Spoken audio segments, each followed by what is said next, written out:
highly anticipated summer series at Passion Community Church is here. That's right, we're amping up for 5 weeks of intense competition. And spiritual truth. That too, as PCC campuses from all over the Commonwealth send the best of the best to compete in this year's games. Needless to say, there's so much to be excited about during this summer series.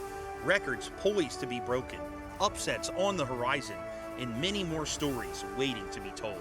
So don't you dare leave PBN, Passion Broadcast Network, because this is the only place you can get up to the second coverage. We'll see you at church. Oh, well, hundreds of years before Jesus, the ancient Greeks began having sports contests every 4 years. That tradition continued even when Greece was conquered by Rome, so there were Olympics in the Roman Empire. Roman Empire, all right? We're going to go there. It was a big conversation topic in the last year. If you missed it, I'm going to catch you up real fast. A woman in Sweden posted on social media to other women, hey, ask the men in your life, how often do you think about the Roman Empire? It started becoming apparent, many men think about it quite a lot. So then that whole idea was translated into English, and when that happened on social media, it took off. Women were shocked to learn that the men in their lives think about the Roman Empire once a week, even once a day. Now, clearly, not a man. So I have no idea what you guys are thinking, but right now, some guys are probably thinking, yep, that sounds about right. What I can say is that some women, or at least this one, are thinking, really? You think about the Roman Empire that often? And I'm a woman with a college minor in history. I took a whole class in mythology. I've read a little bit of ancient Roman literature. I mean, no disrespect to the Roman Empire. It has affected our modern world in huge ways. I just don't think about it all the time. But today, I'm inviting all of you, men and women, people who think about it often and who never do, to come with me to the Roman Empire for a little while. That's the setting of today's story in this series when we're looking at gold, silver, and bronze in the Bible.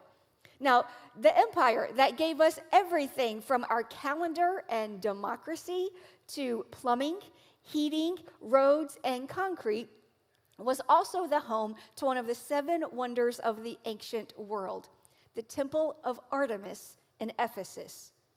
This temple was one of the largest structures in antiquity, almost double the size of the Parthenon in ancient Greece. I mean, imagine like a football field-sized structure made entirely of marble, with 127 columns, some of them 59 feet tall. That's like taking a bowling alley and standing it up vertically. The structure itself is impressive, and it's been around for hundreds of years at this point, so everybody knows it. It's like a defining part of the city. It's like the Empire State Building is to New York, or the Arch to St. Louis, or Big Ben to London, or the Eiffel Tower to Paris. Now, my husband and I got to honeymoon in France, and we got to spend our first few days in Paris. I absolutely loved it there, and you can see that if you come to my home. Like, we enlarged and framed a picture my husband took of the Eiffel Tower when the lights were flashing. Have you seen that on the Olympics coverage? Like, the Eiffel Tower's always lit up at night, but every hour on the hour, it sparkles with extra lights for a few minutes. Now, it's hard to capture the tower in general in pictures because it's so tall. Also, because there are roads all around the base of it. So my husband stood in the middle of the street and took a picture straight across from the center of the Eiffel Tower when it was sparkling. That's hanging on our wall. We also have a little brass Eiffel Tower on a bookshelf. We have an ornament we put on the Christmas tree. There's a metal one about yay tall that sits on the ground as a decoration. I have little replicas around me that remind me of what a great experience Paris was for us. Now, back in ancient Ephesus, people also purchased metal replicas, not of the temple itself, but of the goddess it honored, Artemis. Ancient Greek mythology named Artemis as the defender of chastity, the champion of fertility, and a huntress. So people would buy little statues of Artemis, particularly if they were trying to get pregnant, if they really needed to have a successful hunting trip to feed their family. Making and selling these little statues of Artemis was big business. And it was about to cause a big conflict between the people of the city and the followers of Jesus there, led by a man named Paul. About that time, there arose a great disturbance about the way. A silversmith named Demetrius, who made silver shrines of Artemis, brought in a lot of business for the craftsmen there. All right, first, the way, that's just what they were calling following Jesus at the time. We would substitute like Christianity. So Christianity was causing a great disturbance.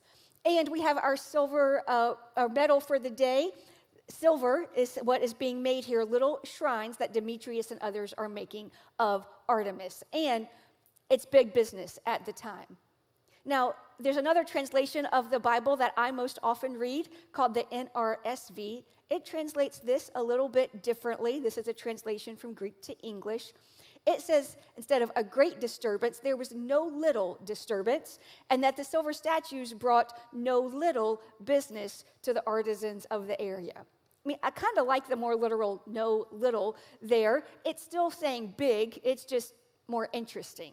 Kind of like we might say that the U.S. women won gymnastics gold in no small part to Simone Biles, or that the men won gold yesterday in the basketball game in no small part to Steph Curry.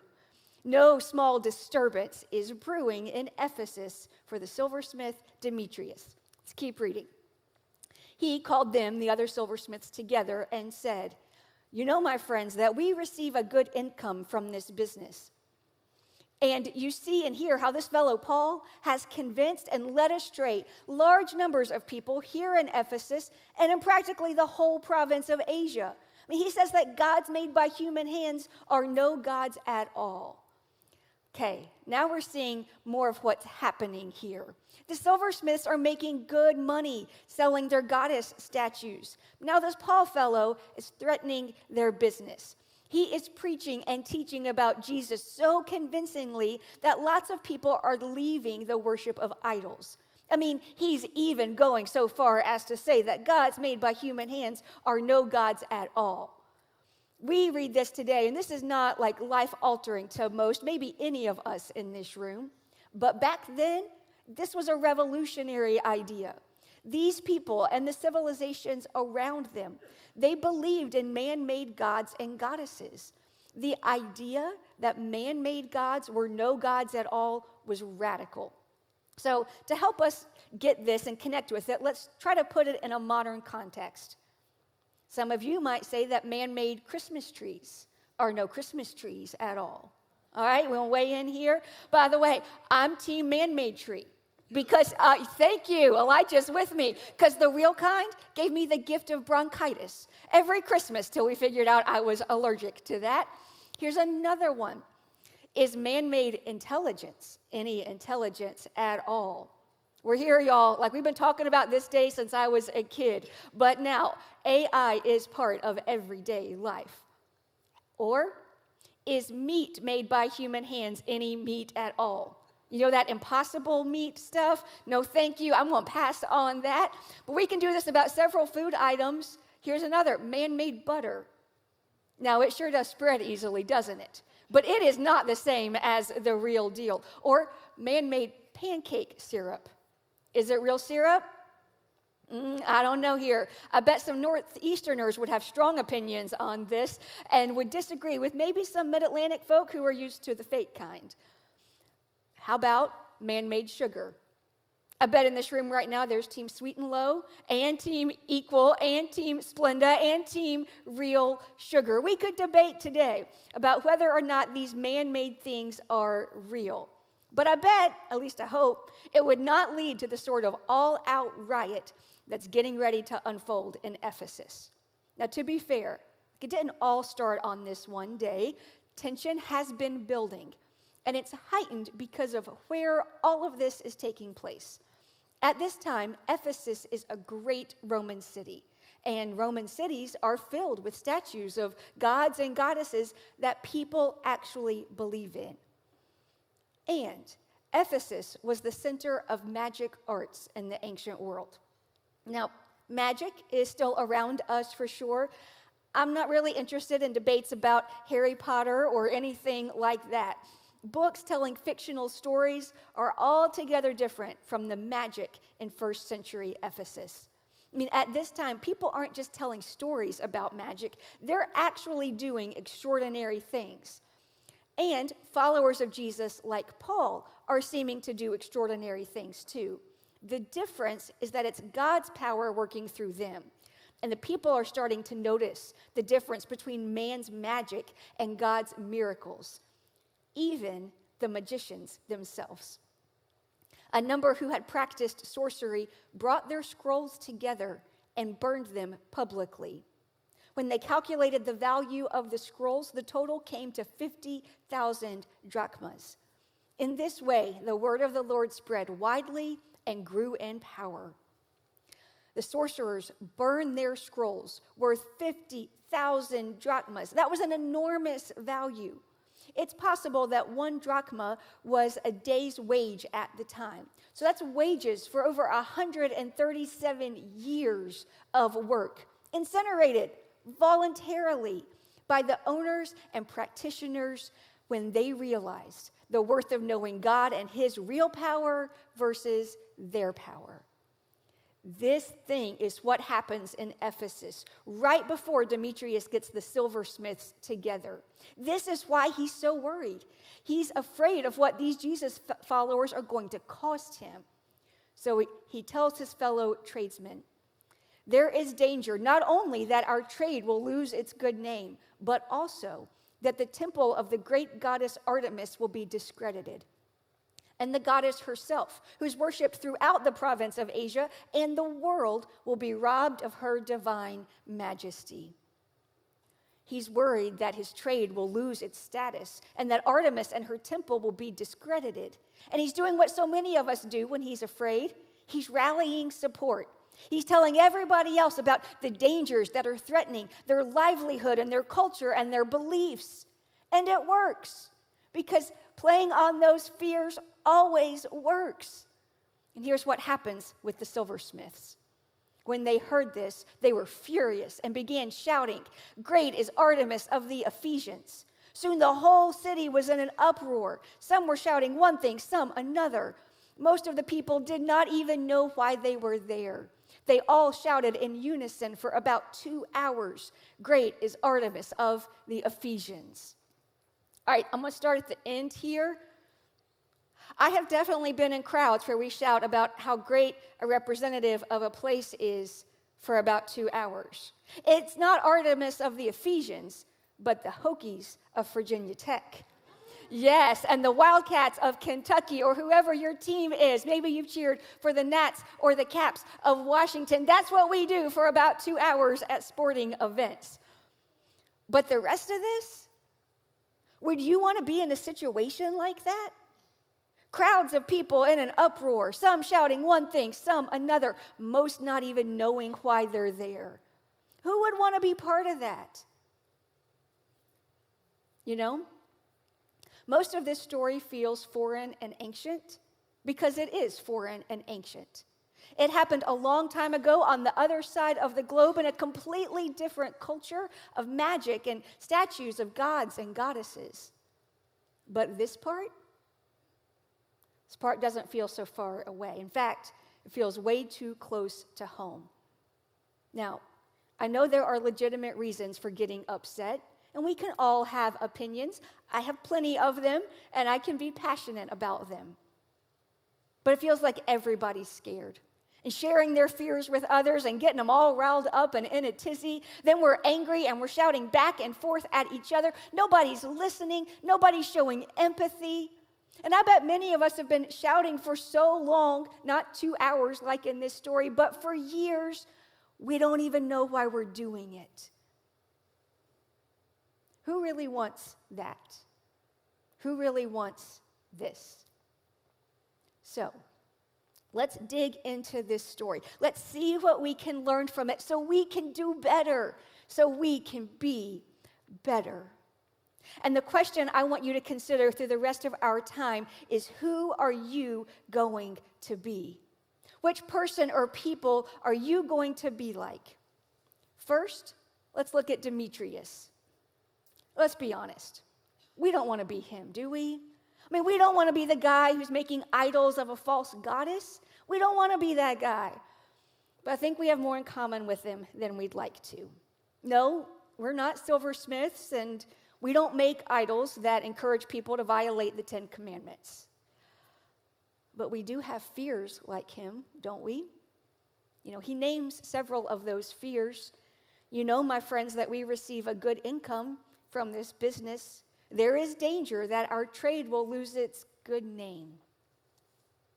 He's worried about losing his good income and his good name. I mean, not his name exactly, but the name of his profession, his trade. Seems pretty fair, doesn't it? Reasonable, totally relatable. Who wants to lose either of those things? We like to feel socially and financially secure, and it is scary when we don't. Let's take public school teachers, for instance. If you're a public school teacher who feels called by God to do what you do, who worked hard to get your education, to maintain your certification, who gives your very best to your students and parents and coworkers and administration for little pay and long hours, and then your teachers get blasted in the media, accused of all sorts of awful things, then you know how much it hurts, how demeaning and offensive it is. Many of you have watched your profession lose its good name. You could tell us all that Demetrius' fears are warranted.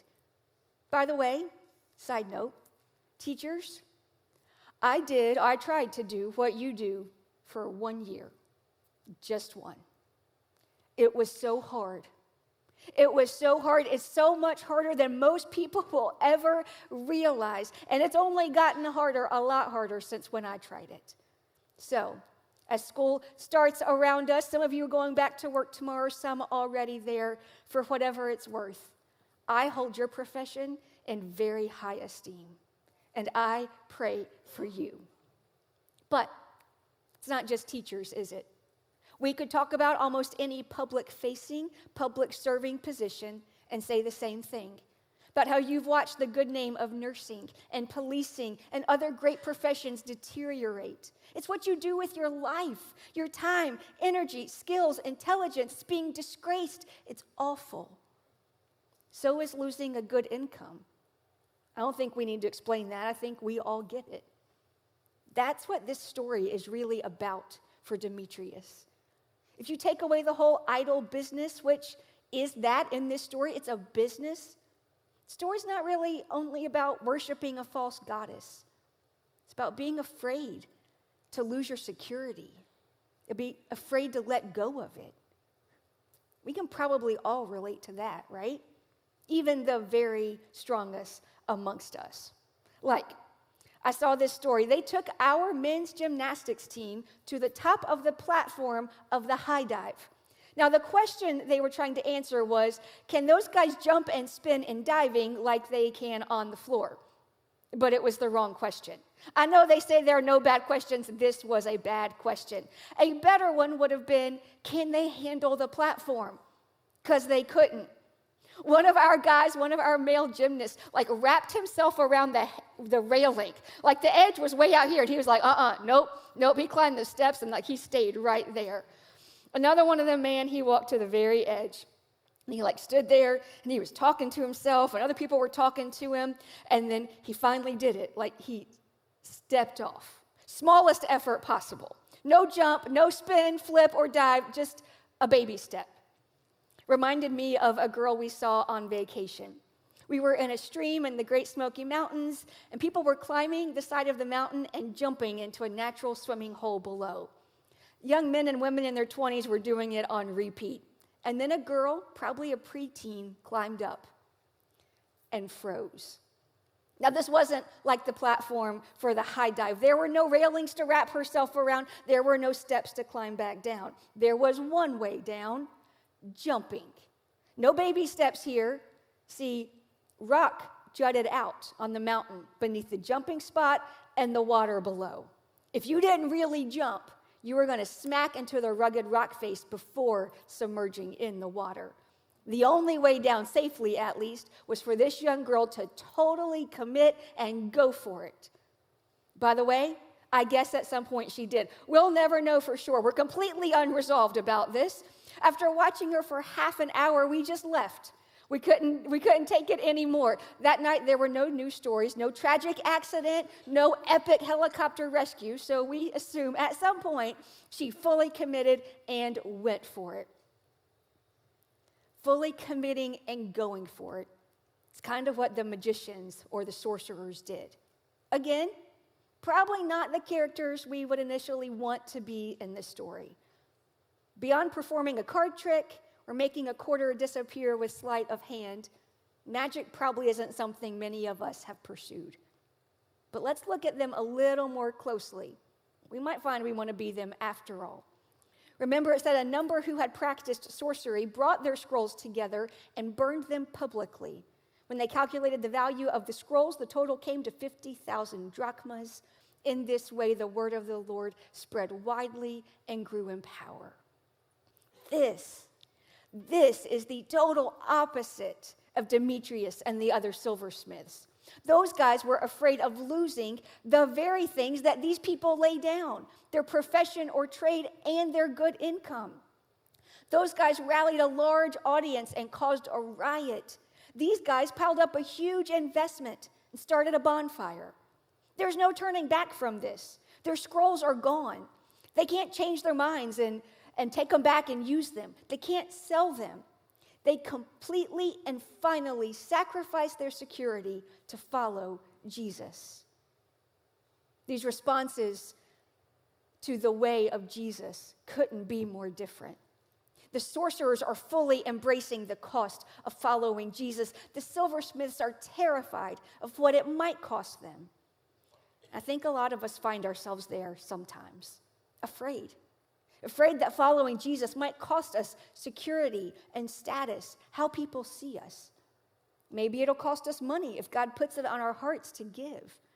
When we live in that kind of fear, we can get all worked up like the mob did in Ephesus that day. Oh, well, that is another option, by the way. When we're deciding who we're going to be in the story, we could choose to be part of the mob, the crowd, who doesn't even know why we're there. We're just worked up and angry, being screamed at and shouting back, because it's easy to get swept up in that kind of energy. Reminds me of Pastor Brian Hughes' talk a few weeks ago about how all the people just went along with making a golden calf. Terrible idea, but they all just went with it because it's easy, so easy to just go along with whatever is energetic and exciting. And now we can do it behind a screen without even taking to the streets. If we're not intentional, we'll probably find ourselves in the mob. That's not who we want to be. And if you've been in church for a while, the person you probably want to be in the story is Paul.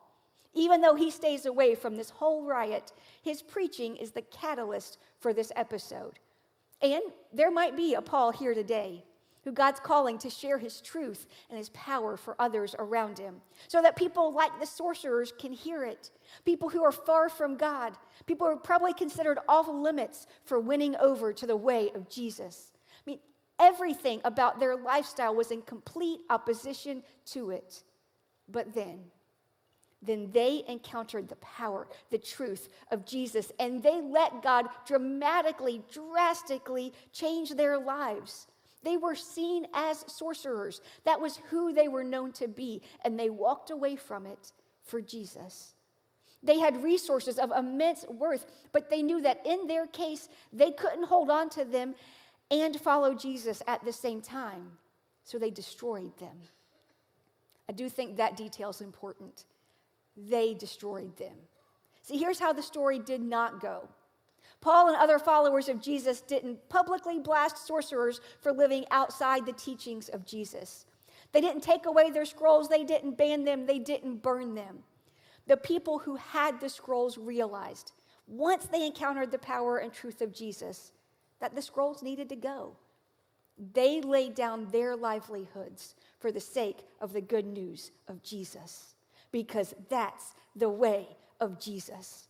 He laid down his life, and he calls us to do the same. We do it for our own selves. Nobody else can do it for us, and we don't get to lay down other people's lives for them. They have to make that decision, and it will be costly, just like it was for the sorcerers, just like it was for Jesus.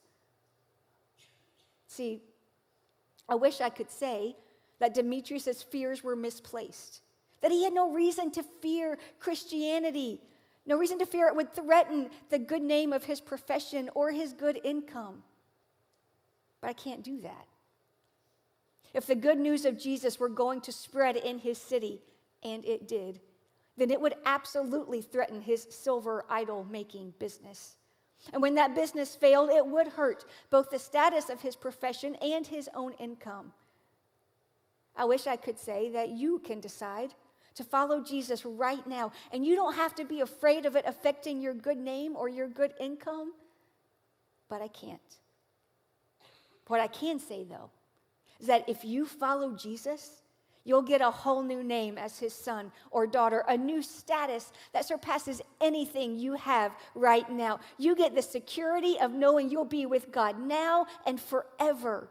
And you are no longer defined by anything that you've done, just by the grace of Jesus.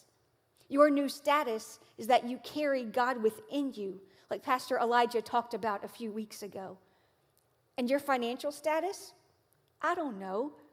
Throughout history, God has called more than one person to walk away from wealth. Others, he's blessed with financial resources so they could use them to do his work. But regardless, what becomes important is no longer your financial status or security here, because we're storing up treasures in heaven. The success we're after is the success of the kingdom of God. We want it to grow and the name of Jesus to be lifted up. So, who are you going to be in the story of your life and the story of what God is doing in the world? Now, make no mistake. Following Jesus will cause no little disturbance in your life, because there's nothing little about the real God. Man-made gods like success and status, they're no gods at all, but there is a real God. There is a real God who paid no little price to be with us.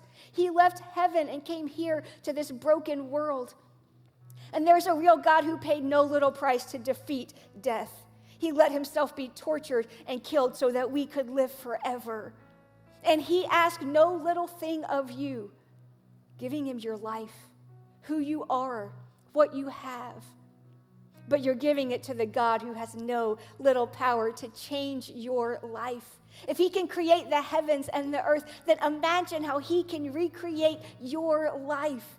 Imagine how he can work through our church to reach everyone around us who isn't going to church and give all of us the fullest lives possible.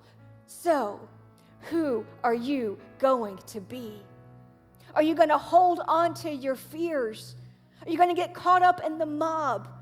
Are you going to give up everything for the real God? Somebody here might be ready to make that decision right now. So I'm going to ask everybody, would you pray with me?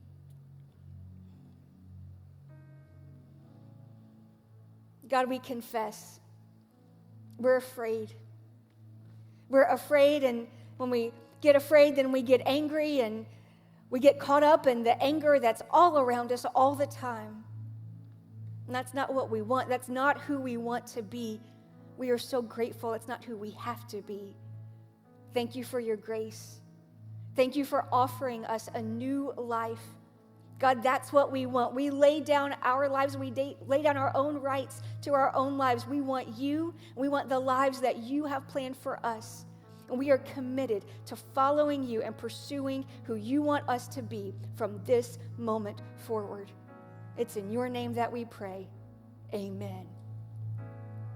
Maybe you prayed that for the first time, or maybe you're recommitting your life to God today. Wherever you are, let's stand and give praise and honor to God right now.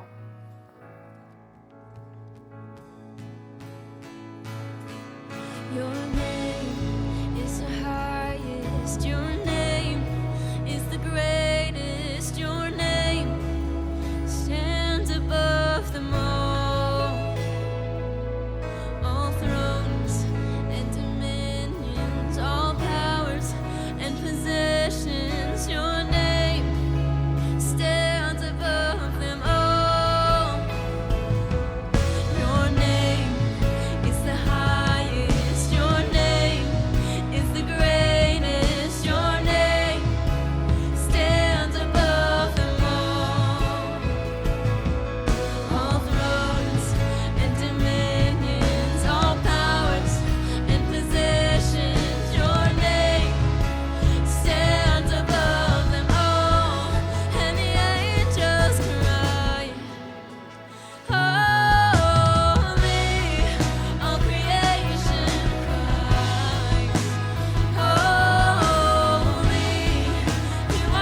If you haven't done so already, you have a chance to make a pivotal decision. Who are you going to be? Are you going to be the person who lets fear hold you back? Or are you ready to give everything to the God who is holy forever? The choice is yours. Now, if you want to talk about that decision and what it looks like for you, or if you've made that decision today, then click on the prayer button and let me or one of our hosts know before you leave today. Or you can send me a Connect card and let me know as well. You can do that on our website or by clicking on the link in the chat. You see, we want to celebrate with you. We want to encourage you and pray with you. We can also help steer you to your next step in your journey. So be sure to come back next week as we kick off a brand new series, and we'll see you then.